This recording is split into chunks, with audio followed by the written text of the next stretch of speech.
Welcome back to the deep dive. Today we're taking on something pretty ambitious. Just a bit. How one, geographical tiny island managed to keep changing the sound of the entire world for 6 decades straight. It's an incredible story. We're talking about British music, a force that has influenced, well, everything from those smoky post-war clubs in Liverpool all the way to the TikTok hits that are topping the charts right now. It really is a narrative of rhythm, rebellion, and reinvention. So our mission in this deep dive, using the sources you've gathered, is to trace that sonic time machine. Right. We'll pull out the key artists, of course, but I think what's more important is understanding the specific cultural and technological shifts that let this music become such a successful global export over and over again. Exactly. So we're not just, listing hit singles here. Not at all. We're trying to investigate how British music became this standard bearer for youth culture, and not just at home, but globally. That's the core of it right there. Yeah. We're looking beyond just its survival. The sources help us analyze how British music became this living, breathing force, a force that was always setting the beat for the future, not just following. It's that constant reinvention. And that's what makes the story so compelling. Okay, so let's unpack this. And we have to start where the revolution really began, the 1960s. After all those years of post-war gloom, the decade just felt like an explosion. You think of London, you think miniskirts, Carnaby Street. A sense of liberation, yeah. But what was the catalyst? What allowed Britain specifically to take American blues and R&B and spin it into a global cultural earthquake? I think the key was synthesis and access. Mm-hmm. The UK had this unique, almost desperate hunger for American R&B, stuff you could only get on scarce imports or pirate radio. And the Beatles, they just perfected the art of absorbing all of that and then packaging it with harmonies and a look that was instantly addictive to a massive global audience. They kicked off Beatlemania, crossed the Atlantic, and proved that a British band could define the sound of the world's biggest market. But the genius of it, though, is how fast the counterpunches came. Like, almost immediately. The Stones, for example, took that same blues influence but just refused to polish it. You saw two paths develop instantly. If the Beatles were, pop perfection, Yeah.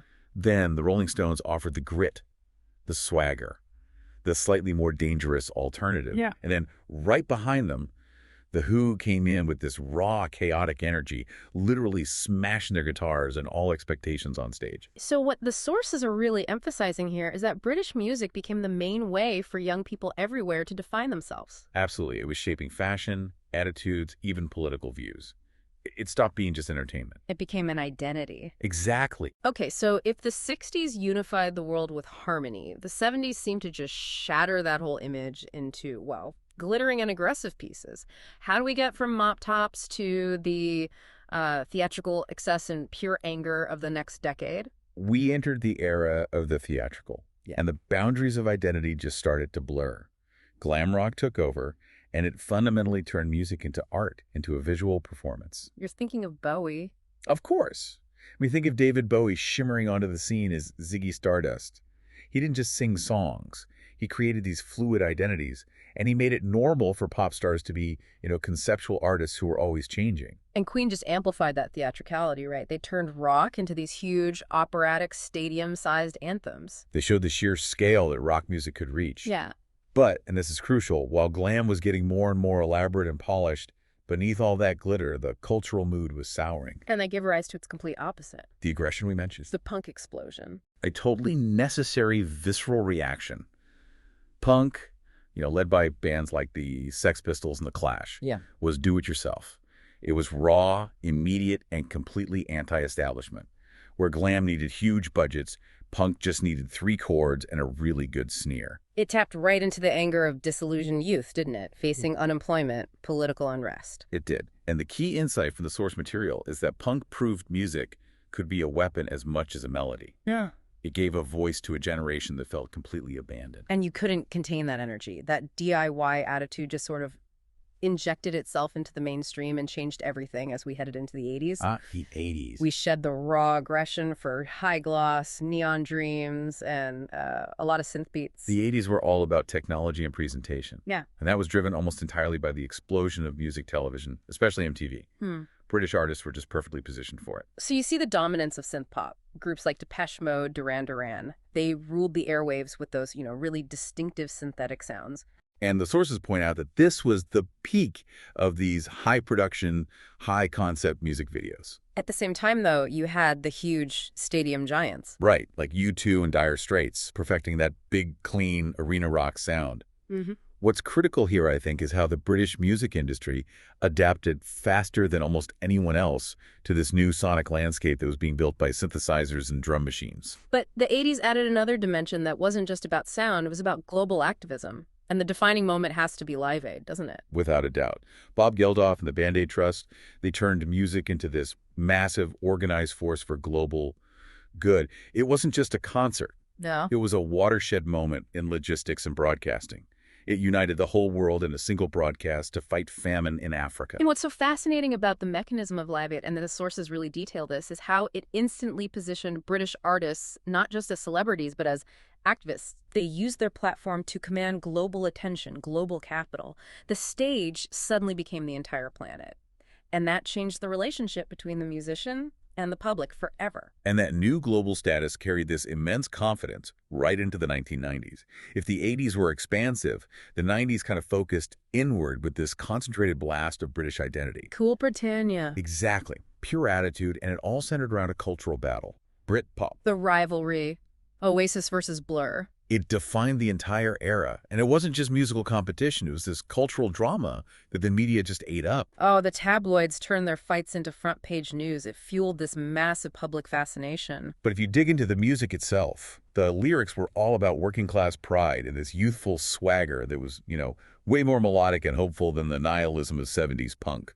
It was rebellion, but packaged in these really catchy, soaring anthems. Can we pause there, though? Yeah. Because while Britpop was grabbing all the headlines, the pulse underneath was really strong and electronic. You had the birth of genres like trip-hop and the whole rave culture thing. That's the duality of the 90s for sure. While Britpop was mainstream guitar rock, the electronic scene was pushing all the boundaries. Take Massive Attack, pioneers of trip-hop. It was this cinematic, down-tempo sound. Almost intellectual. Very intellectual, and it was exported globally.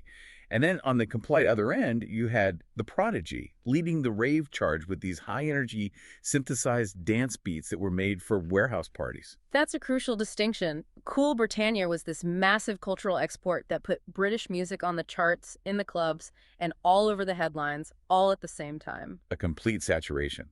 And that complex dual existence really set the stage for the seismic changes of the 2000s, where globalization finally met the digital revolution head-on. Right. So let's break down the 2000s, what people call the indie dawn. The sound shifted back to guitars, but the distribution method, that changed everything. It did. You had bands like Arctic Monkeys, Franz Ferdinand, Coldplay, all delivering these guitar-driven anthems with a fresh edge. But the real revolution wasn't the sound, it was the stage itself. The internet became the main venue for discovery. And this is where the power dynamic really, truly shifted. Platforms like MySpace and YouTube, they were launching careers overnight. Completely bypassing the traditional gatekeepers. Yeah. That democratization of music, it's key. The source material is really clear that the gatekeepers were gone and creativity was limitless. Anyone with a webcam and a decent song could, in theory, go global immediately. It empowered the artist, but it also fragmented the audience. At the same time, yes. Which brings us right into the 2010s, where streaming just takes over completely, and those digital tools crown a whole new kind of British pop royalty. The transition from, buying an album to just subscribing to all music ever made, Spotify, Apple Music, that was the final tipping point. It was. And British artists like Adele, with that record-breaking voice, and Ed Sheeran with his acoustic charm and songwriting power, they dominated global playlists. And, well, you can't forget the whole phenomenon of One Direction. Capitalizing on the instant, visual, shareable nature of digital fandom. Absolutely. It's just incredible when you trace that line. From the early 60s, where a Beatles record took weeks to cross the ocean, to the 2010s, where an Adele single could be streamed by billions of people instantly. And the speed of that process is only accelerated as we've entered the current decade, the 2020s. Now, the defining feature is just absolute fluidity. Genres aren't just blurring anymore. They're vanishing. Pretty much. They're becoming irrelevant. So what are the dominant trends right now in this super accelerated soundscape? Well, one of the most significant global exports is grime. led by figures like Stormzy. Grime fuses elements of UK electronic music like garage and jungle with this really politically conscious hip-hop lyricism. It's urban, it's regional, it's fiercely independent, and yet it commands global respect. And at the same time, we're seeing the cycle of revival continue. Artists like Dua Lipa are bringing back 70s and 80s disco and synth pop for a whole new generation. Everything is cyclical. But the speed of the cycle is now being dictated by technology.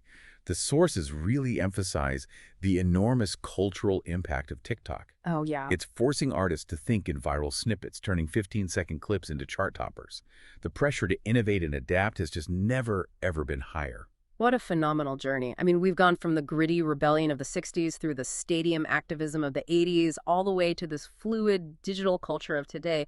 The one constant thread is just restless reinvention. Absolutely. To bring it all together, the final message is that British music has been, and it continues to be, the essential soundtrack to social and cultural change. It still sets the global beat, always finding new ways to connect its regional sounds with a worldwide audience. So, as you reflect on this whole journey, from vinyl to virtual, from working class pride to global activism, here's a final thought for you to consider.